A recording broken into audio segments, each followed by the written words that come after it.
Hello and good morning, good evening, good afternoon, and thank you for joining Discovering Neo4j AuraDB free with Michael and Alexander. Hi, Michael. How's it going?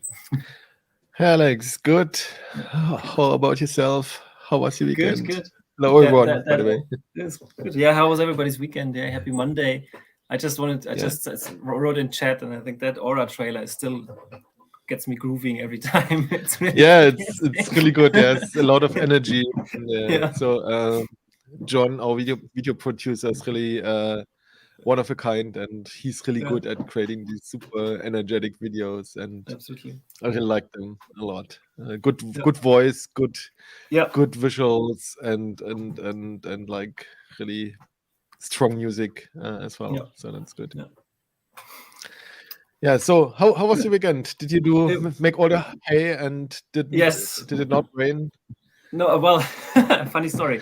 So right after we finished our meeting on Friday evening, late afternoon, I switched clothes and jumped out to the courtyard, and the first hay was coming in almost like half an hour or so later, and then it started to rain. Oh no! But it was only a little, so we had to stop the process, but because it was so warm and the sun was shining afterwards and a little breeze came up. So it dried off quickly. Yeah, it dried off quickly. We could continue, and we had to pause for an hour or so, but then we were able to do it again. So we finished on Friday, so that was good. So it worked into the night. Yeah, it was quite late when we finished. Yeah, exactly. Under moonshine, not sunshine. No, well, that's the beauty about summer, right? It's light up until that's true. 10 or 10:30 or so. Still kind of good enough now. So that is really good, true. But still, we would have loved to finish not so late earlier. But it's better to get and it also gets light in the morning really early, right? So when today I went to bed at like 5 or 4:30 or so, and it was light out there, and the birds were screaming and singing and super loud and so on. So so it was a good weekend here as well. So it rained only tiny bit, not much, to be honest. No.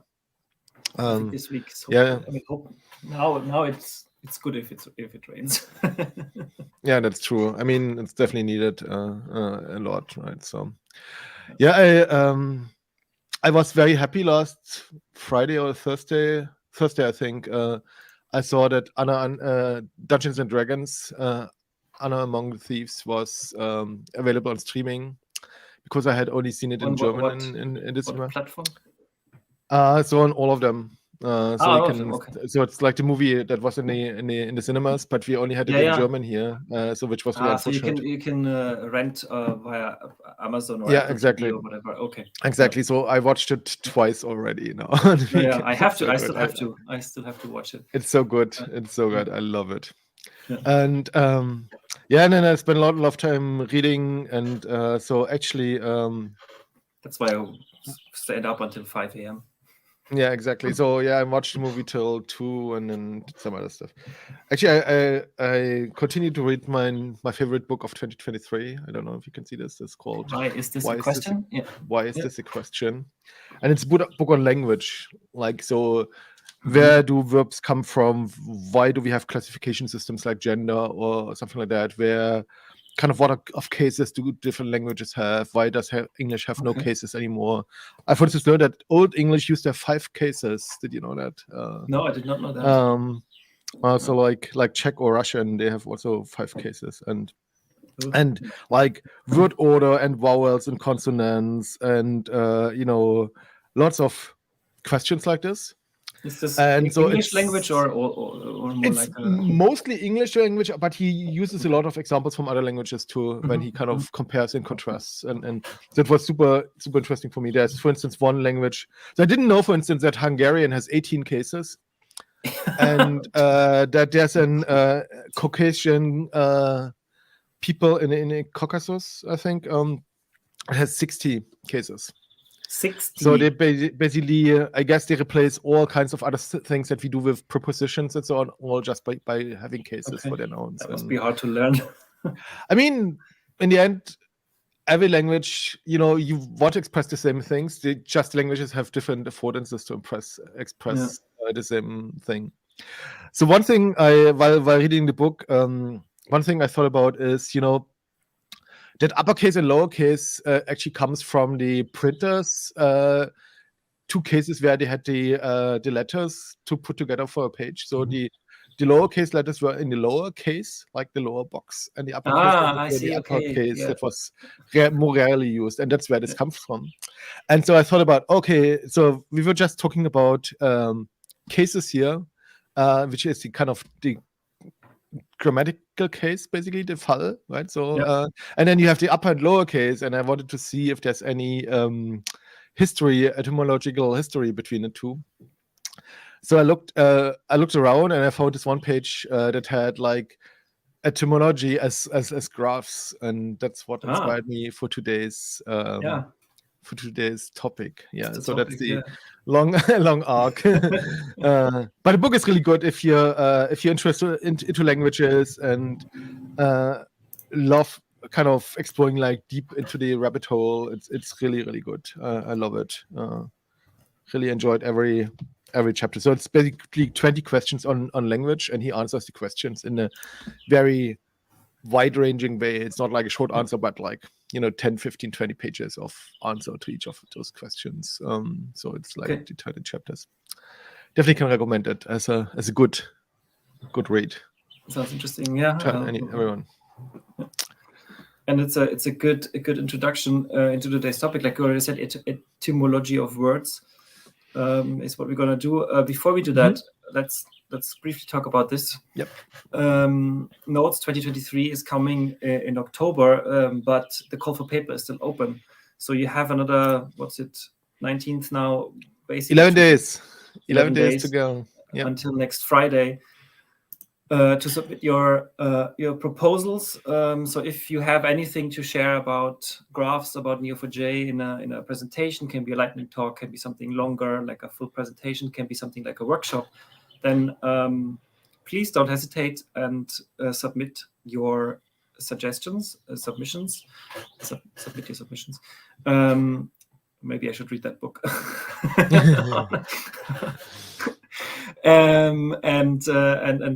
Let us know what you want to talk about, and we'll be happy to hear from you and see what you have in store, and then we can build an interesting agenda. Don't hold back. Don't be shy. Really, if you have something, then submit. If you are not quite sure and if you think, is this something good enough or not, then you can always reach out. There's a forum on our community channel. There's a Discord channel as well for notes. Just publish something there and see and ask the team if somebody can look at it, give a comment, encouragement, or maybe tell you, well, maybe it needs another revision. But that's always open and always a friendly environment there. And then submit something if you are ready. It would be great too. And it can be small or large talks, right? We have lightning talks as well. It could be something, a tool that you've really enjoyed using. It could be a library that you've been building. It could be like a project with like a data set or something at work. The areas are really wide. It could be about APIs or applications or data science topics, right? So there's a lot of large language model, foundational model things going on now with graphs as well. Graphs are, as you know, graphs are everywhere, right? So from software to routing to pricing engines to curriculum management. So there's so many different ways of how to use graphs. So don't be shy, as Alex said, and submit your topic. And you don't have to have the talk ready yet. It's good enough if you have an idea with a title, a catchy title, and an abstract. Please submit, and then we can take it from there. So no need to have the talk ready yet. Right. Yeah. Super. All right. Cool. I think we can jump into matters. I don't think I have to repeat again how this other concept works. I think this time is good enough. So let me switch over to your screen, Michael. Oops. Yep. Now here we go. So here we have like Dungeons and Dragons. So if you want to watch it, it's really good. Very good. So the actually I found this book by following this Twitter account, Haggard Hawks, and he so that's also the book author. He puts out every day like a word with its meaning, right? So the English language has whatever 400,000 words, and he basically picks words from the English language that's always a good fit for the topic of the day, right, or for the topic of the week or something like that, right? So for instance, catkins, I didn't actually know that it's like that's the flower of willows, right? So the Weidenkätzchen in German. So that's kind of from cat, little kitten, right? So from Dutch basically, and all kinds of stuff. So he has really good content there. And when he published a book, here, this one, then I grabbed it and it was really, I can't complain. It's really good. I can also paste it into chat. Yeah. As well. So, and then, as I said yesterday, I was looking up case and I came across this page, which is called Etymology Geek or Etymolo Geek. And they had this graph visualization of kind of word history and so on, right? And you see that it actually comes together from very far away yes. Proto-Indian languages and then kind of different things. Here you have Latin, right? And then it comes into English through other languages as well, right? So like Normandic or French or so, right? So because the German thing for case Fall is very different, has a very different origin, right? So then it basically explains Proto-Italic, Proto-Indo-European, Dutch, and then basically Indo-European and then Old Northern, which is this here, I think. Right. So I found this really interesting because it's a graph after all, right? And so I thought, okay, why don't I look for some data on this? Perhaps you can get some data. So and they mention here on their page, I think on their about page, the data is taken from Wiktionary and they kind of processed it. There's a lot of like processing happening, and they point to Etymology tree as a project, Etymo tree basically. There was this somewhere.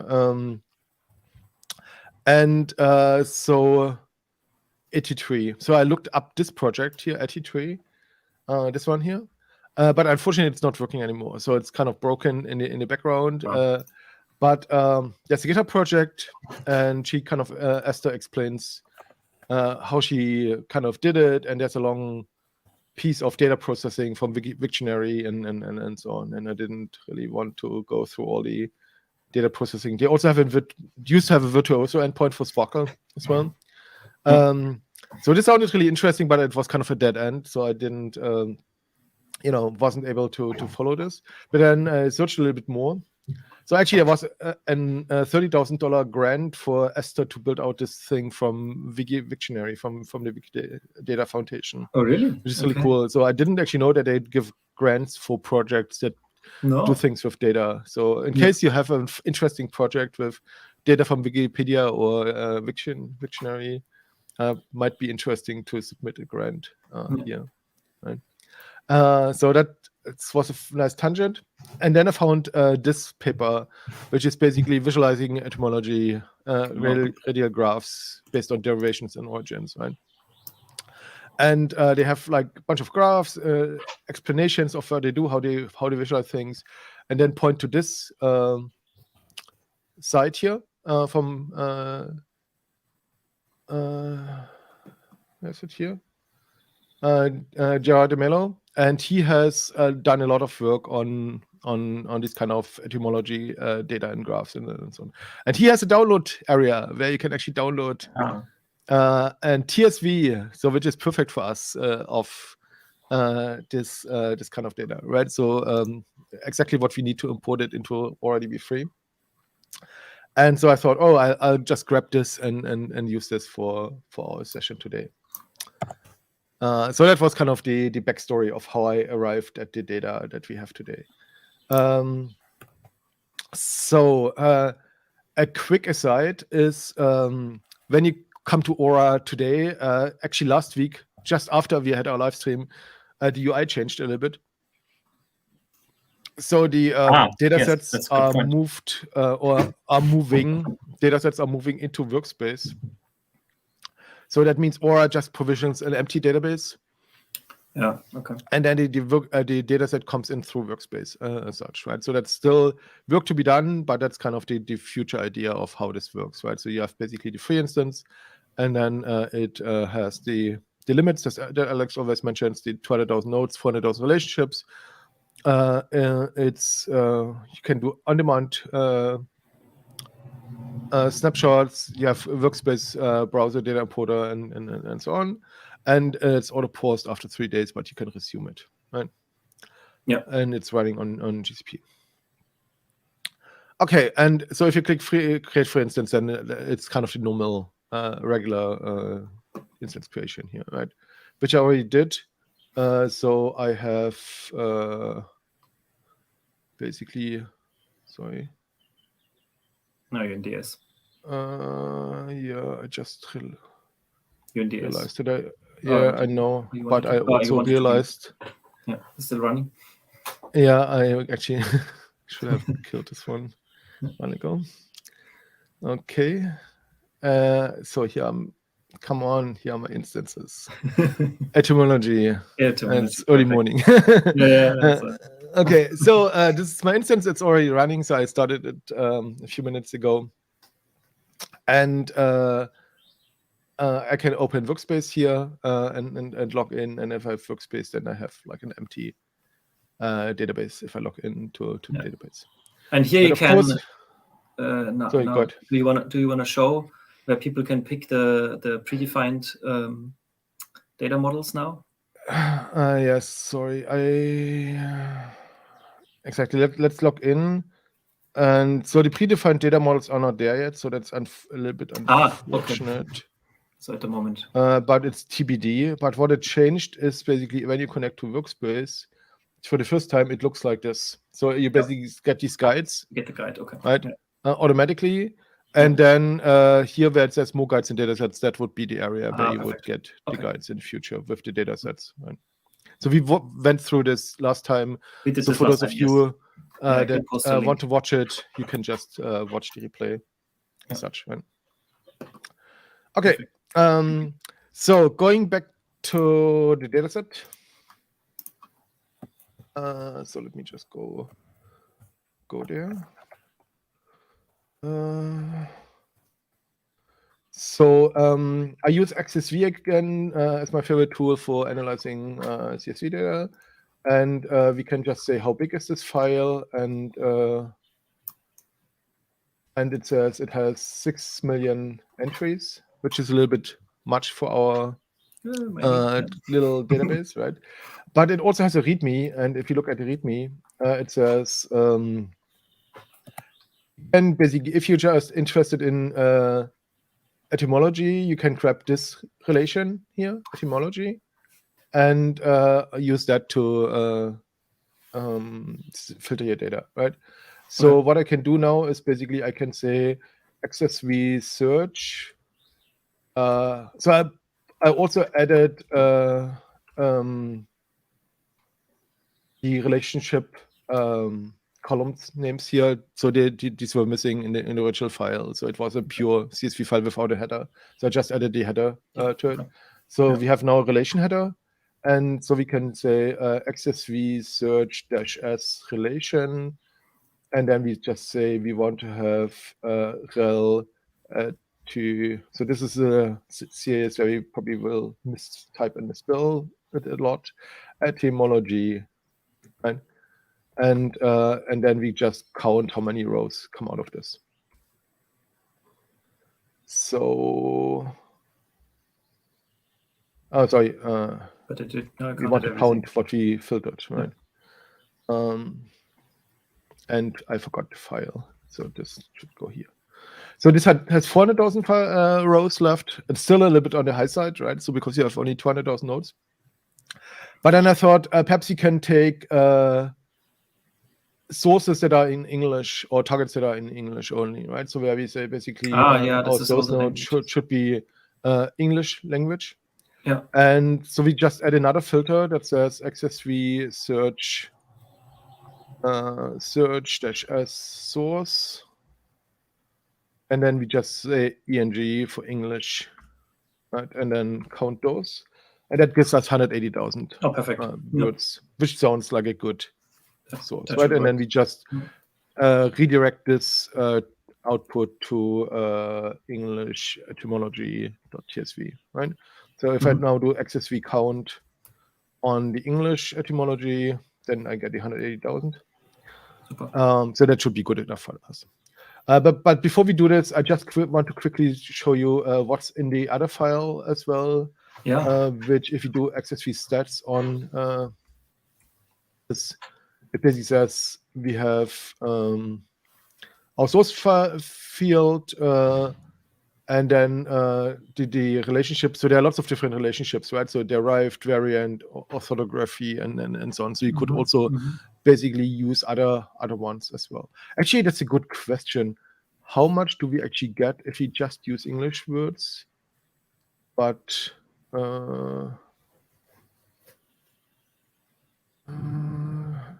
perhaps that's also possible. Pipe XSV. But that we have some different relationship types. Oh no, that's a million. It's probably a little bit much right now. But that could be something we could do in a larger instance, is basically also look at the other relationship types, kind of how words derived and so on. Right? Okay, so this gives us our CSV file or TSV file. So if you look at this, we have this is our source word. This is our relationship type, and this is kind of the target, right? And so your target could be something like an suffix, or it could be something like a different language word as well, Arabic here or Greece, right? Yeah. Delphos is Adelphos or something like that, right? In Greek. Right. So it's kind of these are kind of etymologically related, these words, right? Or these parts of words, right? So this could gives us some interesting data here, right? So what we do now in our workspace is we can just add this file, which is as easy as saying here browse and selecting it. So we see the preview here, and then we can start drawing our model, which is a pretty simple model today. But the interesting thing is in the data then, right? So oftentimes you have very simple models in a graph. I mean, you've seen it here in the one that I showed you. I mean, the model is very simple, right? So you have just words that have relationships, but then the data forms the interesting shapes and patterns of graphs, right? Yeah. And also in graph data science, you oftentimes have monopartite or bipartite networks which have only one type of node or two types of nodes and have then relationships like users watching movies or something like that, to come back to my previous example, or people reading books or so, right? And then from this people and book, then you can basically create peer groups of users who have similar tastes or interests. You can create kind of clusters of books which have different or similar reading audiences or watching audiences, for instance, right? And that even from two node types, you can get a really interesting insight into your data as such, right? So that's actually, you don't need to have necessarily a graph with hundreds of different types of elements as such. So even simple ones are oftentimes really, really interesting. Right? Absolutely. Yeah. Okay, so let's start. We just click on Add Node Label. Here's our first little node that we can use. And we just call it, give it a label of word or type of word. And then we can map this file. There's only one file, and we can map the source here from the file. And I want to rename the column from source to text, because we have it twice in source and target, and I want to have like a consistent name here, right? It also gets a check mark because ID column is also selected automatically, because I only have one column, so it automatically selects this as an ID column. And then I drag out, so I can basically do this again. So I basically go to the halo Here you see that the cursor changes, so it changes to a plus, and I can drag this out as a second node.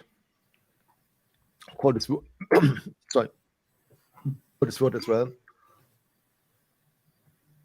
Yeah, and you just showed how to do it. Exactly.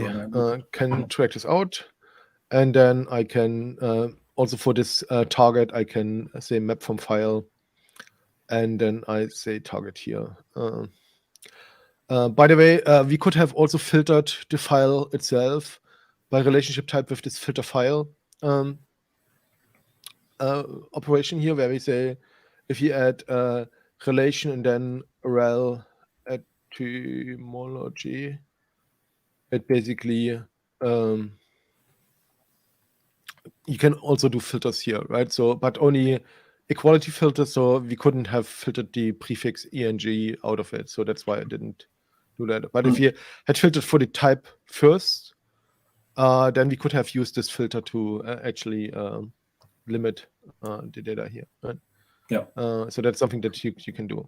And then the relationship, so etymology doesn't really mean that it's related, that it's derived from one another, more that it has an etymological relationship of some kind, right? It could be like the source, it could be a derivation, it could be influence, whatever, right? So I just call it related because I don't have a better name for this, right? And it automatically picks the source and target. And here we see that actually I forgot to change the name here to text. I wanted to do, right? So because now we have from word text to word text is our relationship here. Yeah. Right? Okay. And we don't have currently no relationship, no properties that we want to put on the relationship itself.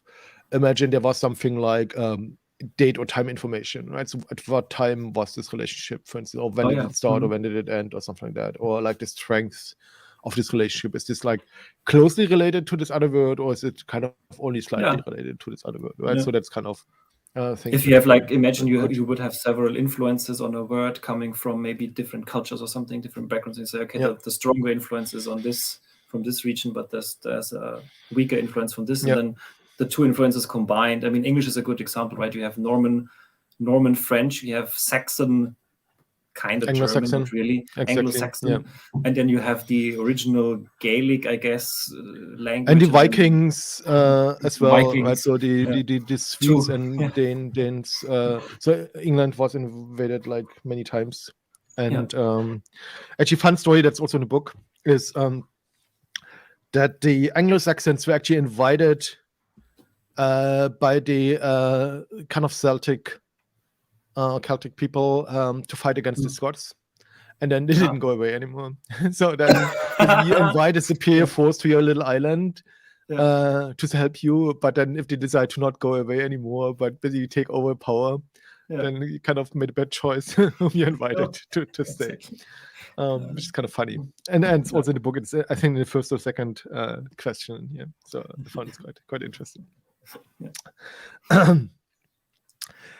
Anyway, so this is our data and pretty straightforward. You could also imagine if you have more data. Imagine we had a different CSV file that gave us like the dictionary URLs or something like that. Then like we could just add this and connect this data to our existing words, right? So if you had like additional word information, like how is this pronounced or spelled or whatever, then we could just add the additional CSV files either now or later, and then basically reconnect it to the existing data. So that becomes a knowledge graph of some kind, right?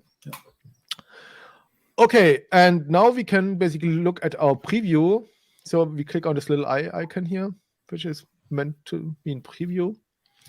And this gives us the first patterns. You already see some word pairs. So this takes the first 1,000 rows or so of the data to simulate an import. And you see for some of them, you have just word pairs. So that could be there's not enough data to connect it. But other ones, like this one here, you see there's actually a little graph coming out of this already, right? So you have like one root and then lots of derived things, or the other way around, one thing today, and then like where did it come from as such, right? So you can also check for relationship types. So we can also see, look, how many words, how many relationships do we have?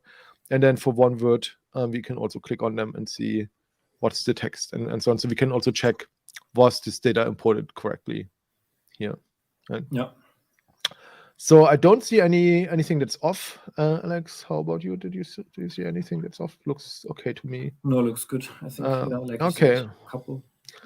Let's click run import. So now we'll import how big is the file actually? Let me see. Well, it's going to be close 7 to megabytes. 7 megabytes of Word data. Yeah, it's going to be close to the limit in terms of the nodes limitations. But and if something is wrong, you if it doesn't work, I mean, it gives you an error and tells you, but I think it should work. No, because it's only 170,000 or 180,000 rows. It should actually be perfect fit. Exactly. Because that's kind of the number of relationships, right? So the 180,000 as such. So it says again 7.2 megabytes was the file size. Yeah, exactly. Oh yeah, you're right. So it imported 180,000 rows for the source, basically Word, and created 100,000 nodes, and then 43,000 for the targets as such, and then the 180,000 relationships were created. Yeah. And it took in total 40 seconds to import the data, which is okay. If you abort the import, it might be partially imported because it does it in batches. So it basically ran 8 batches here for the data. And, if you do that and then you realize you need to do something else, you made a mistake. You can always go to the Aura console and revert your instance to blank. Yeah, here's reset to blank in the console. You can start over. You don't have to worry about meddling with data that's already partially in there.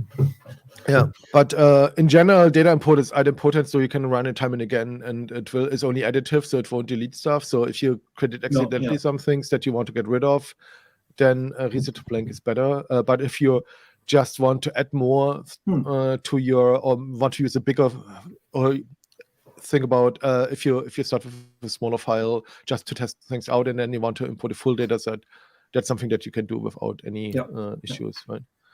And in the results, you can also see the kind of the cipher that it used to create the constraints for the IDs, right? And then what the code is to load this data. So it's basically sent in a list of maps or dictionaries or objects, depending on your programming language, of 10 to 50,000 parameters in this list. And then it turns this list into records. And then for each record, it basically filters out the ones that you want to skip and which have no IDs, which is also makes sense. And then creates the words here. And then down here with the relationship, it basically finds the source word and the target word, and then connects them together as such, right? With a merge relationship. So now that our data is in the graph, we can actually explore it. And so it automatically here in Explore, it automatically shows us a graph, and we already see like our titles here, right? So that's looks actually quite nice. You also see that besides the English ones, there are also Latin ones, for instance, right? So you can also utilize or look at other languages as well. So for instance, you can also say, if I clear my scene here, we can, for instance, say, I want to see words that have at least 3 relationships or something like that, right? Even say 4. And if I load this, then it should give me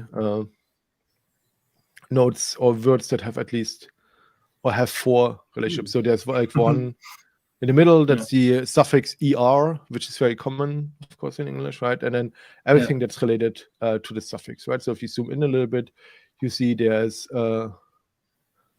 it's actually overlapping with gate here, okay? Yeah. So that's a good question. Should be able to pull out. I think there's more than one. Yeah, I don't know. Yeah, I'm not sure why they're overlapping so densely. So this is this one, and this is the gate one, right? You could switch to hierarchical layout if that helps. Yeah, that's what I wanted to do. So let me just select the subgraph with gate. here. And then we just say dismiss others. So we only have this smaller subgraph here for gate. Yeah. So here you see here's gate, and gate is related to all gate, and that's related to all, right? And then you have gate woman, which is related to woman, and so on. So you have basically all these kind of semantic relationships in the language, right? So all gate is related to gateway, which is related to way, which is then also related to waygate, right? So which kind of a little fun play of words, right? But also if you pick woman now, you can basically expand from woman, first degree, and then you get these here, right? But as you said, Alex, we can change the layout. We can switch to hierarchical layout. And this gives us like a hierarchical representation of our data. Perhaps I should have used a smaller one, but you can also flip them around as such. It's a bit narrow to see here. So it's better for deeper graphs that have more, right? So this is kind of probably Old English or English Normannic woman to English woman, and then it goes down to woman-like and so on. So we can see if we can expand this. Let's see if there's more. So that's kind of basically what you can see in this hierarchical layout as well. Right? So I could also pick two nodes. Let's say I pick bar woman and all these two words here, right? I dismiss all the rest. And then I say, can you find me the shortest path between them, right? So what's the shortest path between bar woman on one side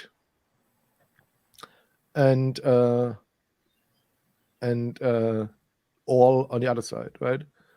And it basically gets us from bar woman to woman, which is kind of the general term, of course, right? To gate woman to gate, to L-gate, which is then related to all, which is kind of an interesting combination, right? So it's probably data set is probably also really interesting for people that do like crossword riddles and things like that, and language riddles, right? So how is something related, right?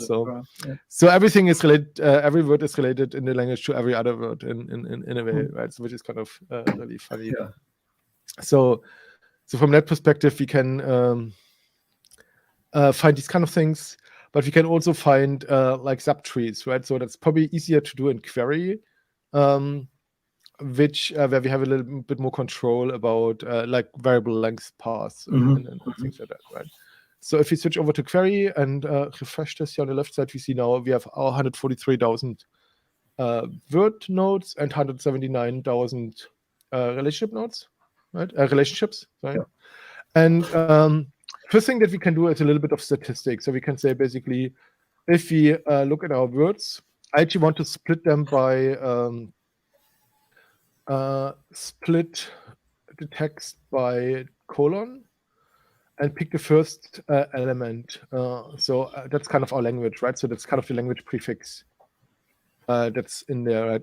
ENG colon or ENM colon or Latin colon or so.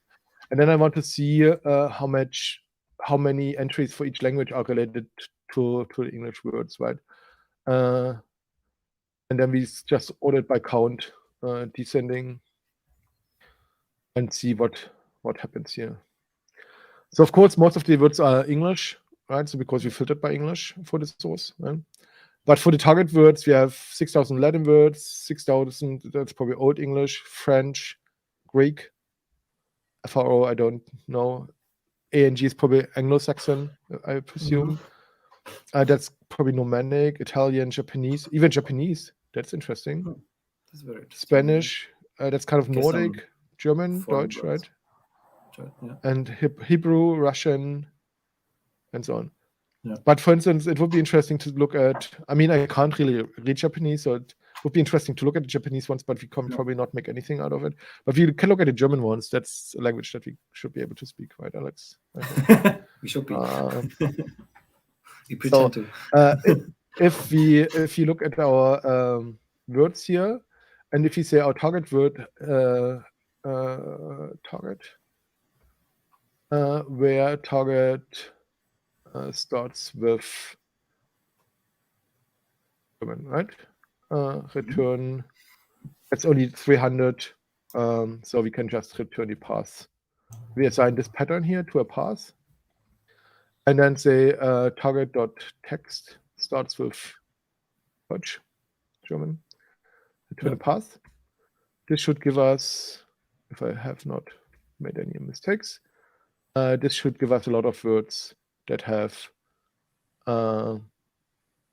German origin or relationship. I mean, there's some weird ones like Uranism is Uranismus is kind of weird. Cameralist. Oh, but firm and firmer is, for instance, one that's kind of obvious, right? Oh, yeah. Did you know that there's an English word Streuselkuchen? I did not know that. Guess that was my expectation of a couple of these. You're like probably the same for Japanese. Yeah, these kindergarten, the ones lean words, right? Like, exactly. Yeah. Oh, that appreact is a word in English. I had no idea that appreact is an like abreagieren. It's kind of funny as well. Okay. Appreact. Zeitgeber. Okay. Allele, which is kind of genetics, right? So that's kind of yeah. Zollverein, okay. Heldentenor. Okay. So I was actually looking more for like relationships that were like more linguistical and not just lean words. But it looks. Here's one interesting. Der Neufang, which is probably like fresh caught fish, right? So most of the time it's a Nifong in English. I've never heard this. Highway is probably one of those lean words as well. Yeah. Okay, so it looks more like these are all lean words, right? It's not. I think modern German and modern English is probably not as much influencing each other. Yeah, so we wouldn't look at these Old Nord words or something like that, right? So so like cat silver and so. So what we could probably do is if we go like 2 steps out or so. That looks more interesting. We could try. Let's see if there's something. Yeah, here we go. So, but where's the German? Here, a little. Yeah, okay. Okay, this is not so interesting. Let me just make this a bit smaller. What else do we have here? Allergy, allergic. Yeah, we probably need to go to a longer path. Here we go. Want to see some shamanistic,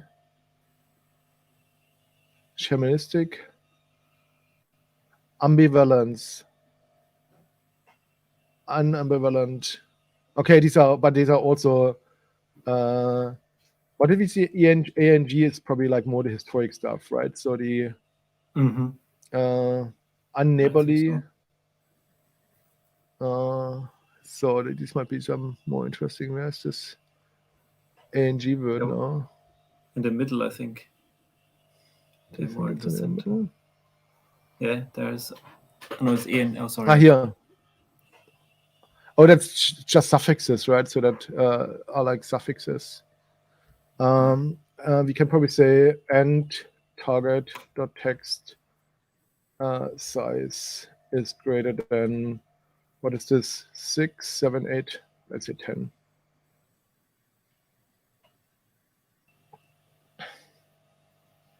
Crystal. So you see that crystal with an I here is kind of related to crystal, and then a little bit small to read. Yeah. And so you see the word changing a little bit here, right? So I mean, it's not a very, what do we have here? Awkwardness. And it's the weird goes to ward, and then awkward and awkwardness, and so okay. So that's kind of things like that, right? So which is interesting. Okay, the other thing that I wanted to do Give me just 1 second. I'm right back. No problem. In the meantime, I can say if you have any questions, any comments, and obviously type them in chat. All the links and everything else will be available on in the video description for you to look at later. And there. Yeah. So my water sprayer and terrarium went crazy and didn't stop pumping water, so I didn't want to flood it, and that's why I just pulled the plug. So what we could do is looking at these kind of longer chains, perhaps, right? So if you look at these longer chains, if you want to look at like deeper chains that have like more like this tree-like structure, right? So imagine we pick a word in our case, like basically, let's say this. Good question. I'm not really sure in which direction it would be, where w.text starts with eng case or equals, perhaps. Let's see if you find this word. Return path, limit 100, or starts with.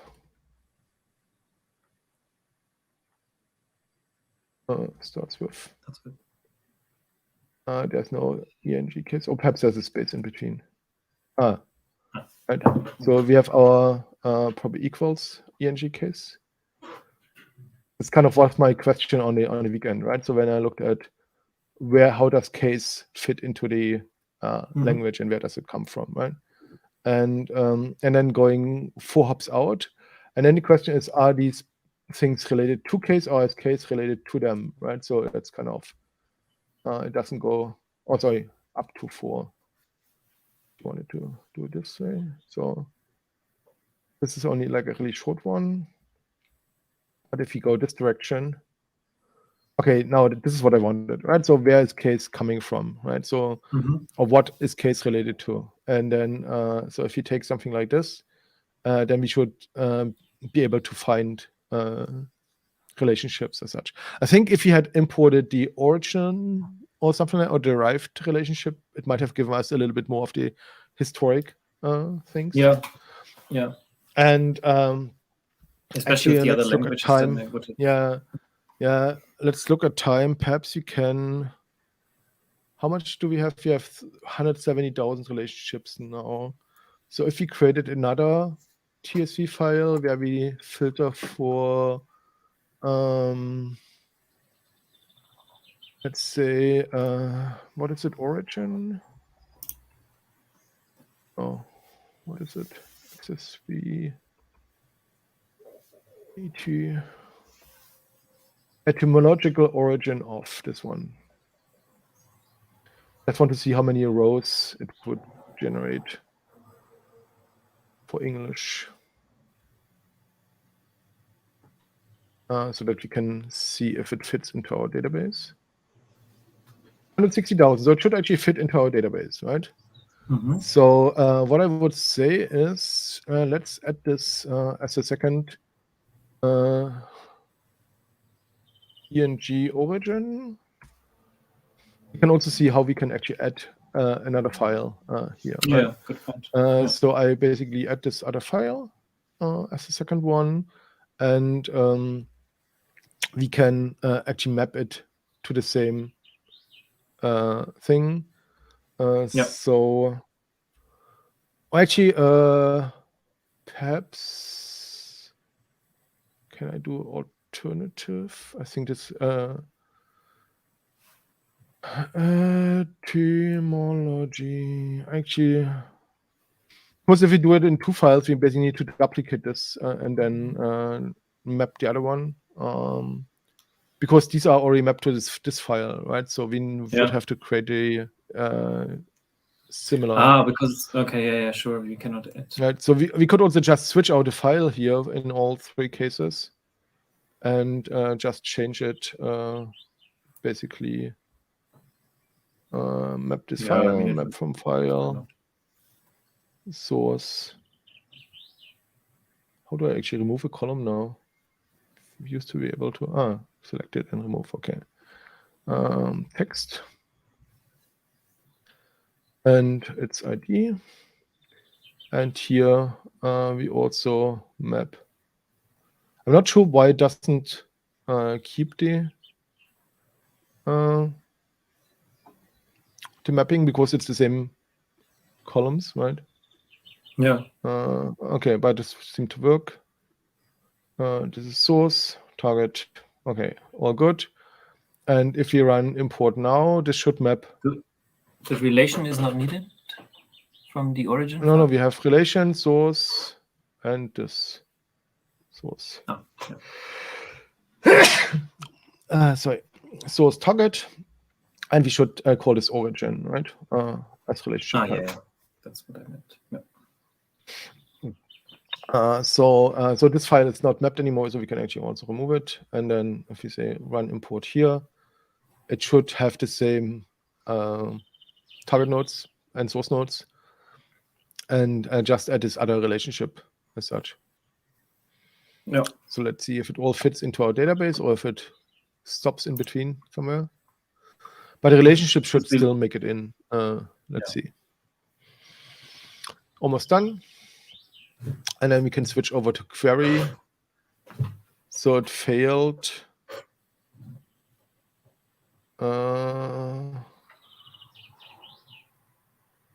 Okay. So let's run this again. Oh, it doesn't like us.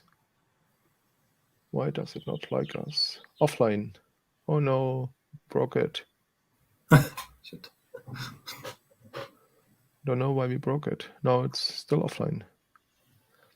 This is surprising. Okay, so we found something that we can report back. Always good use of our live streams to find things before the user find them and then report back.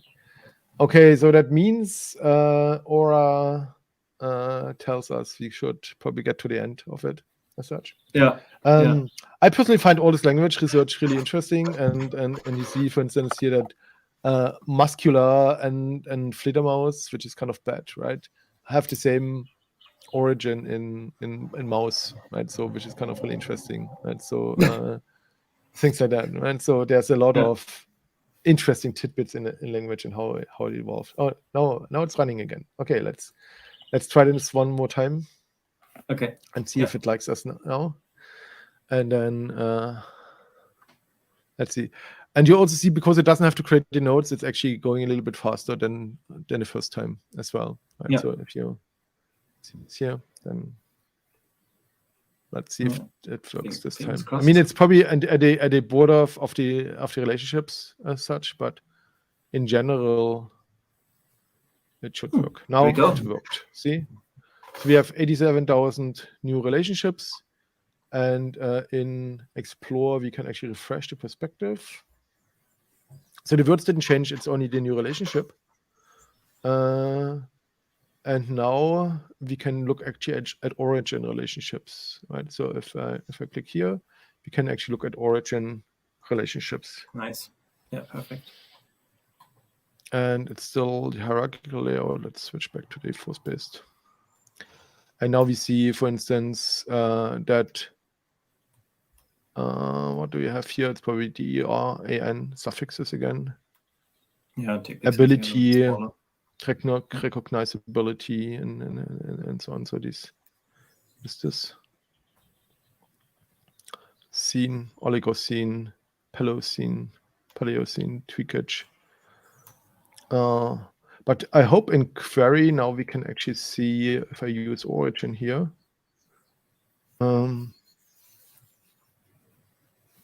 Up to 4. Now we should only see origin relationships. So you see that bookkeeper and keeper, but it looks almost like the same etymological relationships that we just had, right? It doesn't look much different from in terms of shape, right? So it's still like same word stems and things like that. I wanted to see more of the other languages actually. So if you rerun our language, couldn't that be because we only imported English words? Oh yeah, it could be because we filtered down the source for English. Perhaps we should have filtered down the target for English. And so we don't have right. the. So we should probably have connection. filtered down the target here for English, not the source, right? Because if the source is English, then that's only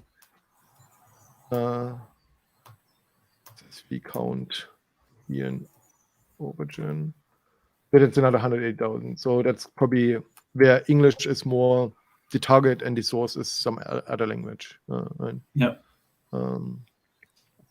So yeah, so that's a good point. So I filtered the wrong. Well, I mean, word basically, right? So but that's something that we can do. So if you had not imported originally the etymological relationships, but the origin relationships, then we could have seen these origins as such, right? So what I actually wanted to show really quick is if you have these kind of if we go back to related here, nice. So it created another 23,000 relationships. So this should now give us a better view, hopefully, with other languages as well. Does it? Not really. What I wanted to show you really quick before we go is in Explore, you can also actually add cipher actions and phrases.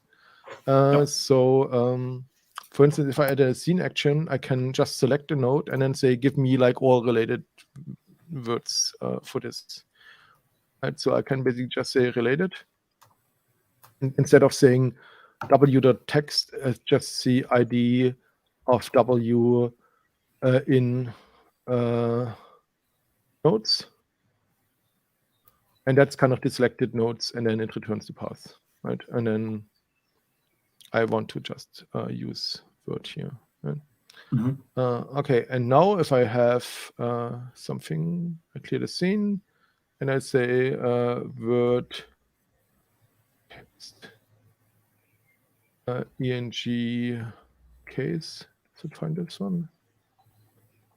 So these are all the words that have case in them. This is the one that I want to explore. And if I then say scene actions related, it fetches basically the tree from this one. And if I switch to tree layout, then I see basically everything that's related to my case. Right. So I have case here in the middle somewhere, and then you see the other ones, right? So slip case and so on, right? So that's something that you can also add to explore. Either scene actions where you right click on a node or a set of selected nodes, and then you can do something with them, or you could have this done the same with an search phrase, which is then a global search, basically. Like show me a graph is one of these global searches, basically, as such. Cool. And with that, we're at time. So we only scratch the surface as often with this data set. So there's probably much more that we can do as such.